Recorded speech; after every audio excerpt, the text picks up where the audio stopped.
I'm Luisa. Welcome to your weekly news briefing. Here we have some news from Latin America, starting with Colombia, where protests have increased due to a tax reform.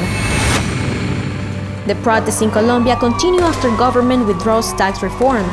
As unions make more demands of the right-wing government of President Iván Duque following his withdrawal of a proposed tax reform that sparked widespread public anger. The government said the tax reform aimed to stabilize a country economically ravaged by the coronavirus pandemic, but the working and middle classes said the plan favored the rich while placing more pressure on them. Le solicito al Congreso de la República el retiro del proyecto radicado por el Ministerio de Hacienda y tramitar de manera urgente un nuevo proyecto. Finance Minister Alberto Carrasquilla submitted his resignation on Monday evening after spending most of the time in meetings with Duque. Duque previously insisted that the reform would not be withdrawn, but continuing protests that's an international condemnation of alleged human rights abuses against protesters by the police, the president conceded on Sunday.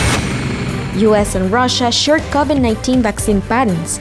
Biden and Putin agreed to waive COVID-19 vaccine patents. This is to support waiving intellectual property restrictions on COVID-19 vaccines at the World Trade Organization, a breakthrough in the global fight against the pandemic that can empower governments to tackle vaccine scarcity and inequity. Russian President Vladimir Putin on May 6 said he supported the idea of a waiver in patent protections for coronavirus vaccines, as Russia registered its fourth virus jab called Sputnik Light. A campaign to lift patent protections on COVID-19 vaccines picked up steam on May 6, with French, German, and European Union leadership saying they were ready to discuss a proposal by US President Joe Biden, before Putin added his support. Supporters of waivers for vaccines argued that poor countries are struggling to get inoculation drives underway, while rich countries protect the intellectual property rights of pharmaceutical giants.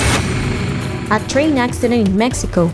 Mexican authorities have promised a full investigation into the collapse of a metro overpassing Mexico City, as questions mount over the line's safety. President Andrés Manuel López Obrador said nothing would be hidden, while the mayor said an external company would be involved in the inquiry. Concerns over possible structural failures had been raised since the line was inaugurated in 2012.